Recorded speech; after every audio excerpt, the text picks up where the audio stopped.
जंग के 35 रोज तकरीबन 11,000 शहादतें और उसके बाद अमरीकी सिक्योरिटी काउंसिल के जॉन कर्बी जो हैं उनकी जानिब से कहा गया कि जी 4 घंटे की जंग बंदी की जाएगी और उसमें भी जो इमदादी ट्रक हैं वो उतनी तादाद में नहीं दाखिल हो सकेंगे जितनी वहां पर ज़रूरत है। किस तरह से आप देखते हैं, क्या फ़ायदा होगा इस जंग बंदी से? देखिए, ये 4 घंटे की जंग बंदी तो एक मजाक है, क्योंकि उसमें क्या हो सकता है, बमुश्किल कुछ हेल्प पहुंच सकती है और 4 घंटों के बाद दोबारा बमबारी शुरू हो जाएगी और बल्कि जो लोग जमा हुए होंगे ह्यूमैनिटेरियन एड के लिए वो भी हो सकता है निशाना मान जाए। क्योंकि 4 घंटे की बात तो मुझे समझ नहीं आती, मगर ये जो तुर्की और कतर इमीडिएट कर रहे थे, ये तकरीबन कोई 3-4 दिनों का होना चाहिए और इस पे अमरीकी जो नेशनल सिक्योरिटी काउंसिल के रिप्रेजेंटेटिव हैं उन्होंने भी इस चीज़ का इंडिया दिया था कि ये 3 से 4 दिन का ह्यूमैनिटेरियन पास होगा और वो इसलिए होगा कि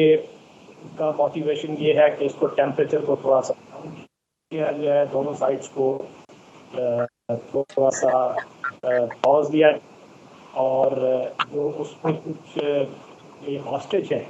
जो इजरायली हैं जिसमें उनको कीन है कि वो उनको निकाला जाए और अमरीकी हॉस्टेज भी है, अमरीकी नेशनलिटी है,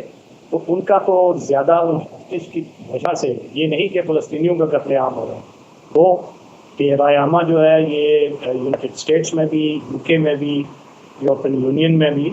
वो इनके खिलाफ भी जा रही है और हुकूमतों की जो पॉलिसी है वो क्रिटिसिज्म उस पर काफ़ी हो रहा है। मगर 3-4 दिन का अगर वक्फा हो वो कोई मीनिंगफुल होता, ये एक 4 घंटे का तो इट इज़ मीनिंगलेस। ब्रिगेडियर साहब ये फरमाइएगा कि अमेरिका का बयान सामने आया था गज़ा पर कब्ज़े के हवाले से जिसकी मुखालफत की गई थी, उसके बाद इसराइल ने भी इस पर यू टर्न लिया है और अब ये कहा जा रहा है कि मुस्तकिल कब्ज़े की जगह किसी इंटरनेशनल काबिल एतमाद कंट्रोल के हवाले जो है वो गज़ा किया जाएगा। तो इसको क्या किसी इंटरनेशनल तंजीम या अमेरिका के हवाले करने की तैयारी की जा रही है? इस बारे में आपकी क्या राय है? देखिए, वो उसके ख़ाल अभी क्लियर नहीं है। अब एज फार एज इसराइल का वो है पॉलिसी है, वो अभी भी दो उनमें पोल्स हैं। एक तो जो लिकूद पार्टी के फार राइट और जिसपे नेतन्याहू साहिब भी शामिल है, तो वो तो बज़िद है कि इस पे हमने फ़ौजी कब्ज़ा करना है, हमास का इंफ्रास्ट्रक्चर तबाह करना है और उसके बाद हम कोई ऐसा इंतज़ाम सोचेंगे कि इनको कैसे गज़ा का मुस्तकबिल कैसे डिसाइड किया जाए। ये बड़ा वेग है क्योंकि लिकूद और फार राइट जो इजराइल में पार्टीज़ हैं उनका मतमा नज़र ये है कि गज़ा की पट्टी से करती वो टेरिटरी में कम इंटरेस्टेड हैं, लोगों को डीपॉपुलेट करने में ज़्यादा इंटरेस्टेड हैं और ये एक उनका जो ग्रेटर इजराइल जिसको एरेट्स इजराइल कहते हैं, ये उस कॉन्सेप्ट का एक वेरिएंट है और अब वो चाह ये रहे हैं कि किसी तरीके से अब पूरे जो इसका नॉर्थ, सेंट्रल, साउथ तमाम गज़ा पे उनकी अमलदारी कायम हो जाए, हमास को वो यहाँ से निकालें और उसके बाद जो फ़लस्तीनी वहाँ बचे खुचे हैं उनको किस तरीके से रखें, उनको वहाँ से किसी और तरफ भेजें या उनके ऊपर कोई ऐसा इंतज़ाम मुसल्लत करें जिससे वो कम्प्लीटली इजराइल के एक किस्म का वो बन जाए इलाका। क्योंकि पहले वेस्ट बैंक में भी आपको पता है कि इसी किस्म का इंतज़ाम है, सिर्फ 11% इलाका है जो फ़लस्तीनियों के ज़ेरे कंट्रोल है, 28% ऐसा है जो जॉइंट है और उसका जो 60% है वेस्ट बैंक का वो इजराइल कंट्रोल कर रहा है। सो प्रैक्टिकली ये उनकी सैनिटेशन, बाकी ये it's going to be a massive war. उन्होंने तकरीबन ये 2 जो डिवीज़न स्ट्रेंथ है उसको डिप्लॉय किया हुआ है, आर्मर हैवी इनके प्रॉन्ग्स हैं और fighting in built up area, इसको अगर वो तस्वीराती लिहाज से देखा जाए तो ये एक जंग होती है जो कि बड़ी मुश्किल होती है। अब इजरायली जो मरकाबा टैंक्स हैं वो अब अंदर रबल के तो नहीं जा सकते और अगर जाएंगे तो वो वल्नरेबल होंगे, शॉर्ट रेंज आरपीजी हैं क्योंकि वो टनल से बाहर निकल के उसको ऑपरेट करेंगे। और आपने देखा है कि उन्होंने हमास ने ऐसी टैक्टिक्स अडॉप्ट किए हैं, तो जो मरकाबा बड़ा स्ट्रॉन्ग टैंक है उसकी टरट और नीचे वाले हिस्से के दरमियान वो एक C4 का एक्सप्लोसिव रखते हैं, उसको तबाह करते हैं, वहाँ थोड़ी सी वीकनेस पैदा होती है उसको आरपीजी से उड़ाते हैं, तो वो एक इनोवेटिव टैक्टिक्स अडॉप्ट कर रहे हैं। अगर इजराइल ने यहाँ पे इसको ऑपरेशन को कंटिन्यू रखा तो उनको भी बहुत कैजुअल्टीज़ का सामना करना पड़ेगा। और क्या इजराइल की जो रायनामा है और जो अपोजिशन पार्टीज़ हैं, काफ़ी उसमें से एक मौसर आवाज़ें आ रही हैं कि ये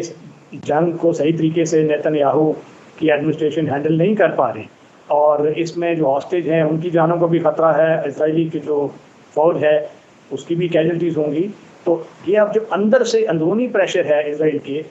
ये भी एक अहम फैक्टर होगा कि इस जंग को वो किस तरफ ले जाना चाहते हैं। और ह्यूमैनिटेरियन पॉज अगर लंबा करके सीज फायर की तरफ जाएं, और उसमें हमारे मुसलमान ममालिक का बहुत बड़ा किरदार है। अब देखिए हमारी हालत ये है, सऊदी अरेबिया के वो डिफेंस मिनिस्टर अमेरिका जाते हैं, वहाँ जाके वो बातचीत करते हैं और उसके बाद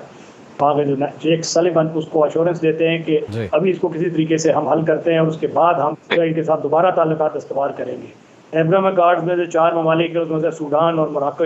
उनको इंड्यूसमेंट दी हुई है अमेरिका ने ताकि वो इजराइल के साथ रहे, और यूएई खामोश है, सिर्फ कतर प्रैक्टिकली और तुर्की कुछ आवाज़ बुलंद कर रहे हैं। जी हाँ, बिल्कुल। कतर सालिसी में जो है वो अब सामने आया है, देखना ये है क्या इकदाम इस बारे में उठाए जाते हैं। ब्रिगेडियर राशिद वली साहब, मुख्तसर सा कमेंट आपका इस पर चाहूँगा, इसराइल के लिए ये मामला किस कदर सीरियस हो सकता है आने वाले वक्त में? देखिए, इसराइल के अंदर से जो उनकी अपोजिशन है उसमें काफ़ी आवाज़ें इस जंग के खिलाफ आ रही हैं, और इजरायली डिफेंस फोर्सेस IDF की जो कुछ ऐसी स्टेटमेंट्स आई हैं कि उन्होंने क्लियरली वार्न किया था, मगर इसको जानबूझ के सरफ नज़र किया गया एडमिनिस्ट्रेशन की तरफ से। वो ये एक्यूज़ कर रहे हैं कि वो एक्चुअली हमास को उन्होंने एंटाइज किया है, और ये चाहते थे कि ऐसी जंग हो जिसको बहाना बना के पूरी गज़ा में वो एक उसको अनेक्स कर लें। तो ये द बिगर गेम प्लान तो उनका वो है, जैसे मैंने पहले भी एक्सप्लेन किया था। और इजराइल के अंदर अब किस कदर वो प्रेशर डेवलप होता है, और अमेरिका जो उसका हलीफ है वो उसको किस कदर कन्विंस कर सकता है,